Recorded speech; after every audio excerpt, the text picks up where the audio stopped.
Welcome to another deep dive. Today, we're going to be exploring two very different Indian lifestyles. Okay. We've got this fascinating discussion from the podcast City Life Chronicles. Yeah. And it features two guests, Rohan, who's living and working in Bangalore, Okay. and Priya, who's chosen a Tier 3 city, meaning a smaller urban center that's still developing for her life. Right. So get ready to unpack this question. Is the hustle of big city corporate life really more rewarding? Or are there other paths to a fulfilling life in India? It's a question a lot of us ponder, isn't it? Yeah? And these two perspectives offer a really unique lens, I think, to examine those choices. Right. Especially within the Indian context. Exactly. So let's just jump right in. Let's Yeah. jump into Rohan's world. Okay. He describes Bangalore as this energetic hub, especially for the tech industry. Mm-hmm. It's no wonder it's often called the Silicon Valley of India. Yeah, the parallels are definitely there. Yeah. Bangalore's tech sector has seen phenomenal growth. Yeah. It's attracted talent and investment from around the world. Mm-hmm. But as we often see with such rapid expansion, Mm-hmm. it brings challenges, like strained infrastructure Mm. and a fast-paced, sometimes overwhelming lifestyle. And Rohan doesn't shy away from that at all. Yeah. He talks about those 2-hour commutes, the cost of living that's through the roof. Right. But then he mentions these amazing restaurants with international cuisine. Interesting. It's almost like he's trying to convince himself it's all worth it. It speaks to this constant negotiation we have with ourselves, doesn't it? Yeah. Weighing those tangible benefits against the less tangible costs. Right. The time, the energy, the potential burnout. I'm already exhausted just thinking about it. Yeah. But now let's shift gears Okay. to Priya's experience. But- She describes this close-knit community in her Tier 3 city, Mm. knowing all her neighbors having a much slower pace of life. Yeah. It's such a stark contrast to Rohan's world. It is. And Priya's story really resonates with this global, slow living movement we're Yeah. seeing. People are craving a more intentional life, Mm-hmm. one that prioritizes connection, well-being, and a sense of community. Right. I wonder, though, is this simply a trend or a return to more traditional values that were always present in Indian culture? That's an interesting question, especially because Priya mentions traveling to a nearby city for specialized medical care or certain shopping needs. Yeah. So there are clearly trade-offs in terms of access and convenience. Absolutely. It highlights that these decisions aren't black and white. There's Right. no perfect option. Yeah. It's about evaluating those trade-offs and figuring out what matters most to you personally. Okay. So on the one hand, we have Rohan, driven by career aspirations in this bustling tech hub. Right. And on the other, we have Priya finding contentment in a quieter, more affordable life with these deep community ties. Yeah. It really sets the stage for examining these contrasting values, doesn't it? It does, and I think it's crucial to point out that this isn't just an Indian dilemma. We're seeing similar patterns around the world as urbanization and globalization reshape our lives. Right. People are drawn to big cities for opportunity, while others seek refuge in smaller towns, yearning for a different pace. Yeah. It's a global conversation, really. That's such a good point. Yeah. So it's not just about Bangalore versus the Tier 3 city. Right. It's about this bigger question of what we prioritize in life.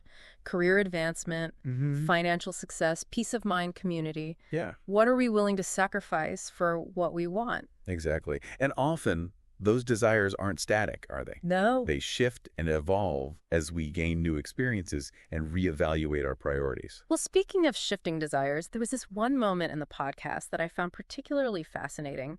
Both Rohan and Priya admitted to moments where they kind of envied the other's lifestyle. It's that age-old grass is always greener syndrome, isn't it? Yeah.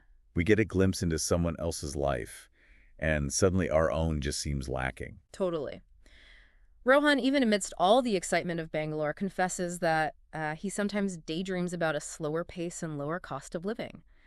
And Priya, on the flip side, mentions that the idea of career advancement and the energy of a bigger city does cross her mind from time to time. It makes you wonder if we're all just hardwired for this kind of comparison. Yeah. It's a constant questioning of what if. It's certainly part of human nature, isn't it? Yeah. To evaluate our choices and consider alternative paths. Right. It raises some interesting questions about happiness, though. Yeah. How much is driven by our external circumstances and how much is about our internal mindset? That's a pretty deep question. Yeah. I'm starting to see why this podcast is called The Deep Dive. Right. But where does that leave us? Yeah. If we're all secretly longing for something different, Right. how do we make peace with the choices we've made? Well, I think that's where Rohan and Priya's advice comes in. Okay. They each offered some really insightful tips for anyone considering a similar life change. Whether it's moving to a big city or opting for a smaller one. So what did they say? Well, Rohan's advice was very practical. Okay. He emphasized the importance of weighing the pros and cons, Mm-hmm. really thinking about your career goals, Right. your preferred lifestyle, Right. the cost of living, and the importance of community. Yeah. It's like a checklist for making a major life decision. And what about Priya? Priya's advice had a beautiful simplicity to it. Okay. Find what makes you happy and comfortable. Yeah. She also encouraged listeners not to be afraid to experiment, Okay. to try new things and see how they fit. I love that idea. Yeah, Give yeah. yourself permission to explore different paths without feeling like you're making a permanent decision. Exactly. It reminds me of this concept of lifestyle design. Yes, it's this idea that we can actively shape our lives Right. rather than just passively accepting whatever comes our way. Mm-hmm. We can use these stories, these insights as inspiration to create a life that aligns with our values and aspirations. So instead of feeling trapped by our circumstances, Yeah. we can take control and design a life that feels authentically ours. Exactly. Whether it's a big move, a career change, Right. or just subtle shifts in our daily routine. Yeah, It's about taking ownership of our choices and creating a life that feels fulfilling. that's pretty empowering. Yeah. But let's not forget the larger context here. Right. This isn't just about individual choices, is it? No. It's also about the bigger forces shaping the world around us. Absolutely. We touched on Bangalore's rise as a tech hub, and that's just one example of how global trends influence where people live and work, Yeah. what opportunities are available, and even the pace of life. Right. And then Priya's story highlights this counter movement, Mhm. this desire for a simpler, slower way of living, even as the world seems to be speeding up around us. It's this fascinating interplay between economic forces and individual desires, Yeah. almost like a tug of war between globalization and this yearning for a more grounded, intentional existence. Okay, so we've explored these contrasting lifestyles in India. Right. We've delved into the personal stories, the emotional pull of what if, Okay. and the broader trends at play. Yeah. But there's one more thread we need to unravel. Okay. Something that hints at a possible future, a potential shift in how we live and work. You're talking about Rohan's mention of remote work, aren't you? You read my mind. Yeah. It's almost like he's suggesting a third option, a way to break free from this binary of big city versus small city. And it's a possibility that's becoming increasingly realistic, isn't it? Yeah. As technology continues to evolve, the lines between where we live and where we work are blurring. Imagine having access to high-paying jobs, exciting projects, all without being tethered to a specific location. Mm-hmm. It sounds almost too good to be true. It certainly has its appeal, doesn't it? Yeah. The freedom to choose where you live, Yeah. to design your own work environment, Right. to create a lifestyle that truly suits you. But is it really sustainable? Can we truly have it all, the career, the lifestyle, the freedom, without sacrificing something along the way? That's the million-dollar question, isn't it? Yeah. And to explore that further, we need to shift our focus from the past and present to the possibilities of the future. It does feel like we're on the cusp of something big, doesn't it? Yeah. Technology is changing so rapidly, and the way we work is evolving right alongside it. It's certainly challenging those traditional notions of work-life balance, that's for sure. Right. Rohan's comment about remote work Mm-hmm. really gets to the heart of this, I think. Yeah. Is it a fad, or is this the beginning of a whole new era?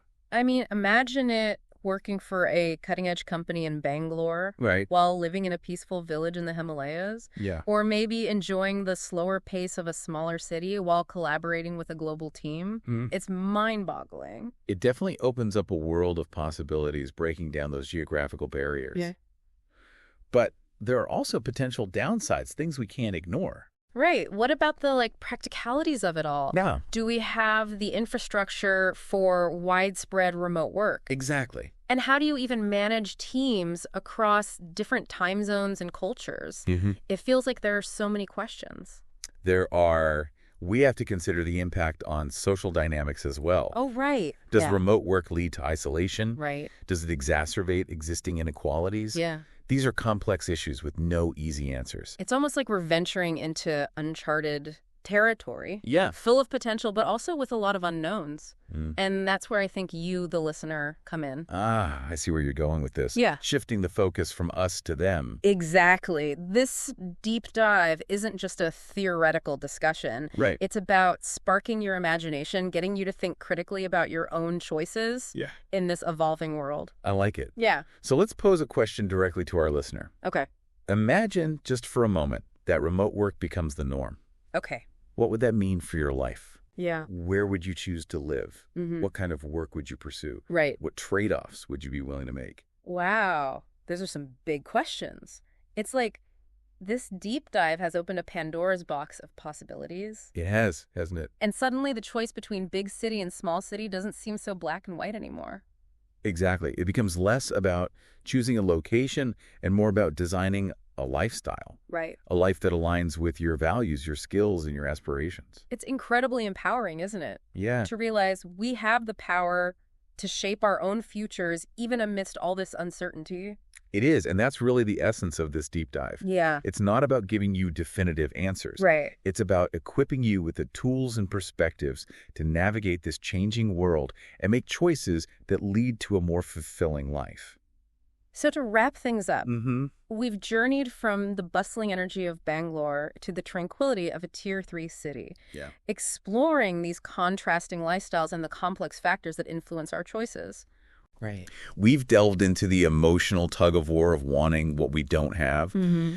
and we've even glimpsed into a future where remote work could reshape the very fabric of our lives. Absolutely. And through it all, we've emphasized that there's no one-size-fits-all solution. Right. It's about understanding your own priorities, being open to new possibilities, and having the courage to design a life that truly reflects who you are and what you value. I think that's a great takeaway. Absolutely.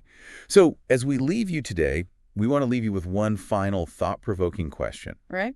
What would it take for you to make a similar life change? Yeah. To embrace a new location, a different pace, a career that truly inspires you? The possibilities are endless. Yeah. The power to create your own path is within your grasp. It is. So go out there, explore, experiment. Mm-hmm. And remember, the most fulfilling journeys are often the ones we choose for ourselves. Thanks for joining us on this incredible deep dive. We'll see you next time for another fascinating exploration.